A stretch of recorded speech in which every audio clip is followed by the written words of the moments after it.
Movement 3 o'clock. Caldwell pivoted at Wilson's warning, his plasma-tipped blade humming through the recycled air of the forge as he bisected an Endurance Elect combat frame that had emerged from a side corridor. The machine collapsed in a shower of sparks and fluid, adding to the growing pile of mechanical corpses that marked their advance. 30 minutes into the operation, and Penetrator Team 7 had secured only 800 meters of territory inside the forge. Every junction, every chamber, every corridor was contested by defenders that seemed to materialize from the very walls.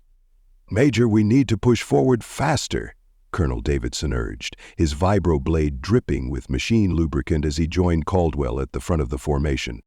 "At this rate, we'll run out of ammunition before we reach the objective."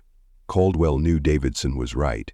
The push toward the central control node was taking too long, allowing the Endurance Select time to organize their defense in depth. "Harrington, what does the most direct route look like?" Caldwell asked his technical specialist. Harrington consulted his tactical display, which was constantly updating with data from reconnaissance drones they'd released upon breaching the forge. "Main manufacturing corridor ahead appears to be our best option. It's wide enough for our forces to maintain proper formation, but—" He hesitated. "But what?" Davidson pressed. "It's also the most obvious approach, and sensor readings indicate heavy Endurance Elect activity approximately 400 meters ahead." "A trap," Wilson surmised, his quantum battle axe resting casually across his shoulder despite the urgency of their situation. "We split the force," Caldwell decided. "Colonel, take your Marines and half the regular infantry through the maintenance tunnels to our left. My Knights and the rest of the troops will push through the main corridor, drawing their attention. We'll rendezvous at Nav Point Charlie." As Davidson organized his detachment, Caldwell received an incoming transmission from Operation Command, the signal degraded by the forge's massive power systems. "All penetration teams be advised. Endurance Elect fleet elements are launching from the forge's exterior docking bays. UNSC Thermopylae and Jakarta have been destroyed. Remaining fleet elements engaging but expect reduced orbital support." "Penetrator Team 7 splitting into 2 elements," Caldwell reported back, proceeding to Nav Point Charlie via separate routes. "Acknowledge, Team 7. Be advised, Penetrator Teams 3, 8, and 14 have gone dark. Penetrator Team 9 reports they've secured their secondary objective but at severe cost, 80% casualties." 80%? Caldwell forced himself not to dwell on the numbers. This was always going to be a costly operation, but hearing concrete figures made the abstract concept of acceptable losses uncomfortably real. The ambush, when it came, was both expected and still devastating in its intensity. 400 meters into the main manufacturing corridor, the passage suddenly opened into a vast chamber filled with assembly lines and partially completed combat frames. Powers halted at the threshold, his Thunderbird cannon sweeping the seemingly empty space. "This feels wrong," he muttered. Harrington consulted his sensors. "I'm detecting multiple power signatures, but they're diffuse, scattered throughout the chamber." The infiltration specialist activated his specialized detection equipment. "They're here," Hawkins confirmed grimly. "Powered down to minimal levels, integrated with the manufacturing equipment. At least 60 combat frames, possibly more." "We push through," Caldwell decided. "Powers, target the central assembly controls first. That should disrupt whatever coordination they've established. Harrington, deploy your portable quantum disruptors to cover our advance." With their forces in position, Powers targeted the central assembly control station. His Thunderbird cannon discharged with a sound like distant thunder, the quantum disruption round striking with pinpoint accuracy and detonating in a sphere of blue-white energy. The effect was immediate and decisive. Throughout the chamber, previously dormant systems suddenly flared to life, including the 60-plus combat frames Hawkins had detected, but instead of the coordinated assault they'd likely planned, the frames activated in a staggered, disjointed manner. "Now!" Caldwell commanded, his plasma-tipped blade igniting with a distinctive hum. While they're disorganized, the Knights charged into the chamber, their quantum spurs leaving trails of blue fire as they moved to secure critical position. Behind them came the regular infantry, their disciplined volleys of pulse rifle fire targeting exposed combat frames with methodical precision. For the first minute, the human forces seemed to have the upper hand. The disruption of the central control system had thrown the defenders into momentary confusion, allowing the knights and their supporting troops to establish a foothold within the chamber. But the Endurance Elect adapted quickly. Combat frames that had been operating independently began to coordinate, establishing local networks that bypassed the disabled central system. "They're networked locally," Harrington warned as a coordinated volley of plasma fire forced their right flank to fall back. "Each frame is acting as a node in a distributed system. Powers wide-spectrum disruption bursts," Caldwell ordered. "Target concentration points where their networks would logically intersect." Understanding immediately, Powers adjusted his Thunderbird cannon to fire wider, less focused disruption fields. The weapon discharged 3 times in rapid succession, each burst targeting areas where multiple combat frames had clustered together. The battle devolved into a chaotic melee, knights and infantry fighting side by side, quantum weapons and pulse rifles creating a symphony of destruction as they carved a path through the Endurance Elect defender. Combat frames fell by the dozen, but not without exacting a terrible price. "We're losing too many," Wilson shouted over the tactical channel, his battle axe cleaving through a combat frame that had broken through their right flank. "The corridor is collapsing." Caldwell made a quick decision. "Fall back to the entrance, regroup, and—" His order was interrupted by a massive explosion from the far side of the chamber. Through the smoke and debris emerged Colonel Davidson and his Marines, vibroblades humming with lethal energy, charging into the Endurance Elect's rear positions. "Thought you could use some help, Major," Davidson transmitted, his voice tight with exertion, as his vibroblade separated a combat frame's head from its shoulders. The maintenance tunnels turned out to be a shorter route than expected. The Marines' arrival changed the dynamic of the battle immediately. Caught between 2 forces, the Endurance Elect defenders lost their positional advantage. Within minutes, they had secured a corridor through the center of the chamber, allowing the battered infantry to advance toward the exit. "Status report," Caldwell requested as he rejoined Davidson near the chamber's far exit. The Marine commander's armor was scorched and dented, evidence of heavy fighting. "Lost 38 Marines and about 70 infantry," he reported grimly. "Encountered specialized hunter-killer units in the tunnels, nothing we couldn't handle, but they were persistent." Caldwell nodded, having expected as much. "We're down about 300 total, and communications with command are degrading rapidly. Picked up a fragmented transmission about 10 minutes ago," Davidson added. "Penetrator Team 5 ship suffered a reactor breach after docking. Complete loss of all personnel. Teams 2 and 10 have secured their objectives but are cut off. No extraction possible." Nav Point Charlie turned out to be a major junction where several primary corridors intersected, creating a natural choke point that the Endurance Elect had heavily fortified. Combat frames of various designs had established layered defensive positions, while automated turrets covered every approach angle. "Frontal assault would be suicide," Davidson observed, studying the defensive layout through a micro-drone feed. "Agreed," Caldwell replied. "We need another approach." He turned to Harrington, who was analyzing the junction's structural data. "Options?" The technical specialist pointed to his tactical display. "The ceiling in the main junction appears to be a newer addition, probably installed during one of the forge's expansion phases. Beneath it is a utility space that likely connects to the original structure. A small team could get behind their defenses, disable the automated systems, create an opening for the main force," Caldwell decided. "My knights will go." With the plan established, the 5 knights moved to the maintenance hatch, while Davidson organized his forces for the diversionary action.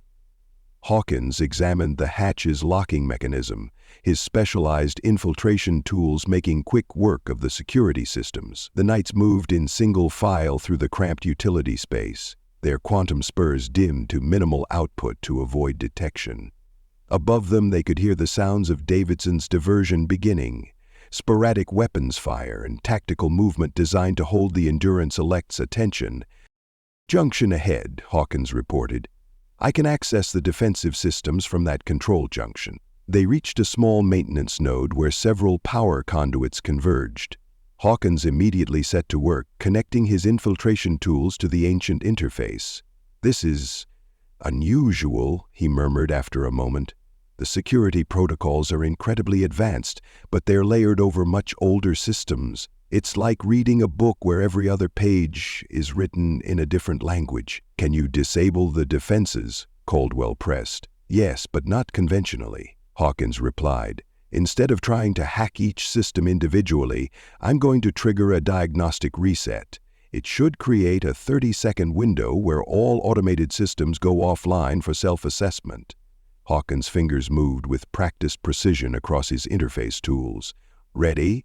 Initiating diagnostic reset in 3, 2, 1, now." Throughout the junction above them, automated turrets suddenly powered down, their targeting systems going dark as the reset command propagated through the network. Caldwell triggered a shaped charge they'd placed on the utility space ceiling, blowing a hole directly into the junction's center. The knights surged upward, quantum spurs flaring to full power as they emerged behind the Endurance Elect's defensive line. "Davidson, now!" Caldwell transmitted as his plasma-tipped blade separated a combat frame's head from its shoulders. "Full assault through the main corridor." The Marines and infantry poured into the junction from their corridor, vibroblades and pulse rifles creating a wave of destruction that crashed against the now disoriented defensive line. Caught between the knights behind them and the main force in front, the Endurance Elect defenders found their superior numbers suddenly neutralized by catastrophic positional disadvantage.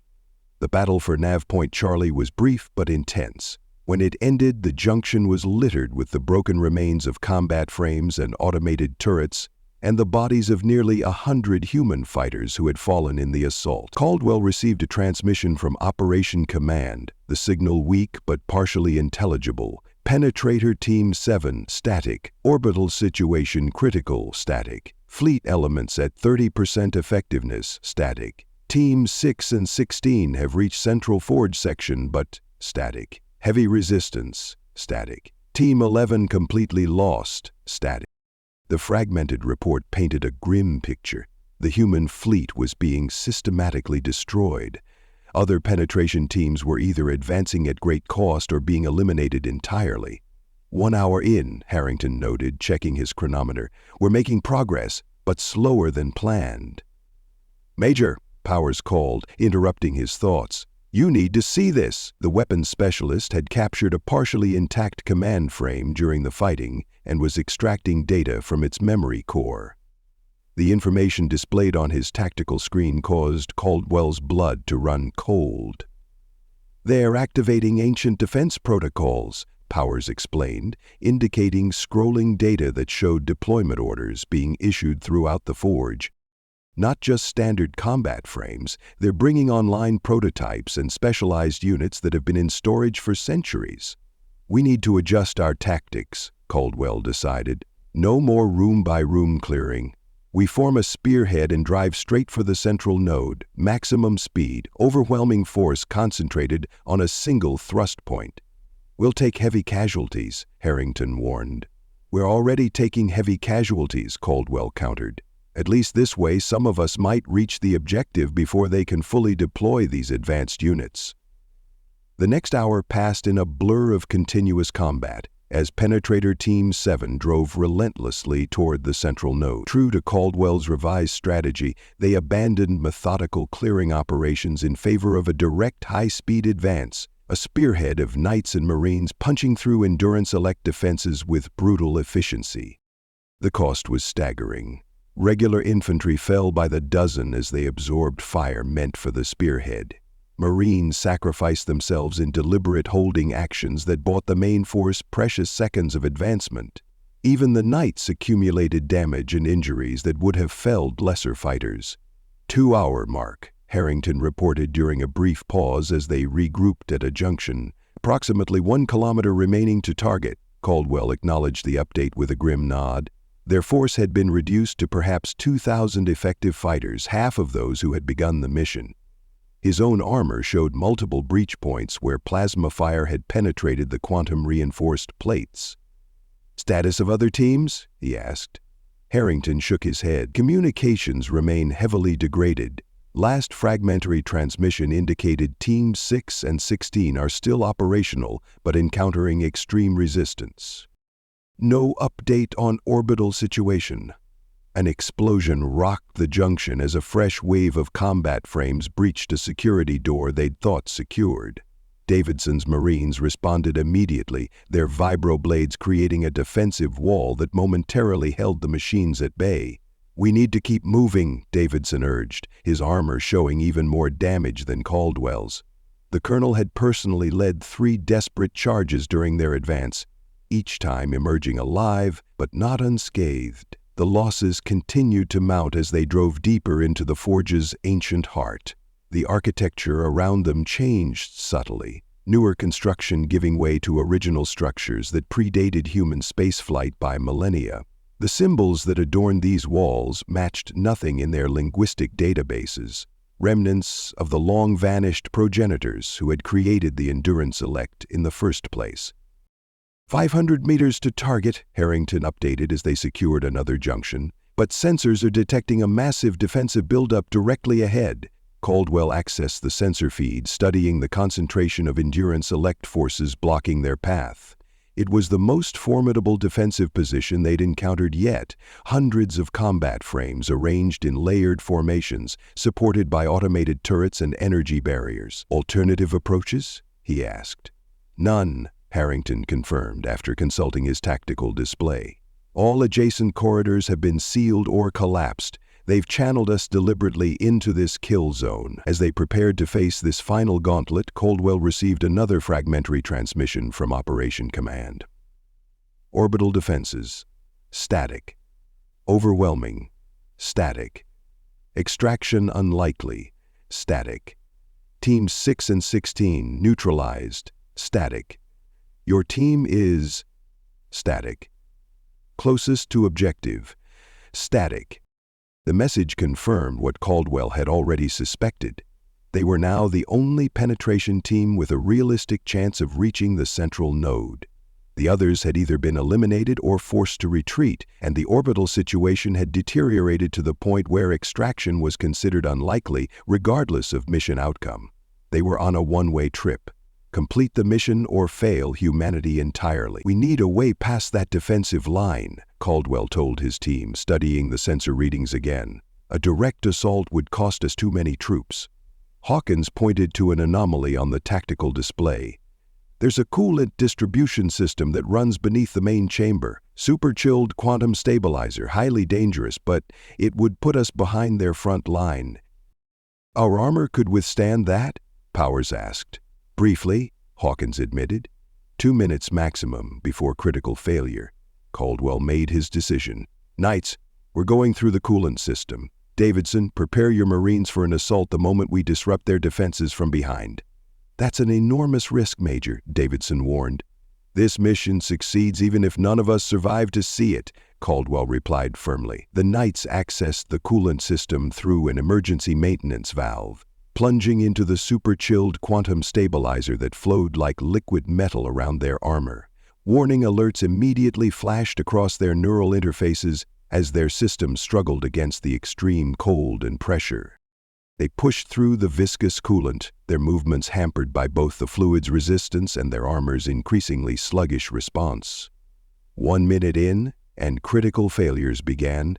Weapon systems shutting down, sensors going dark, joint actuators freezing. After what seemed like an eternity but was less than 2 minutes, they reached the outlet valve near the rear of the Endurance Elect defensive position. Hawkins, despite his failing equipment, managed to override the security protocols, and the valve cycled open, expelling the Knights along with a burst of super-chilled coolant.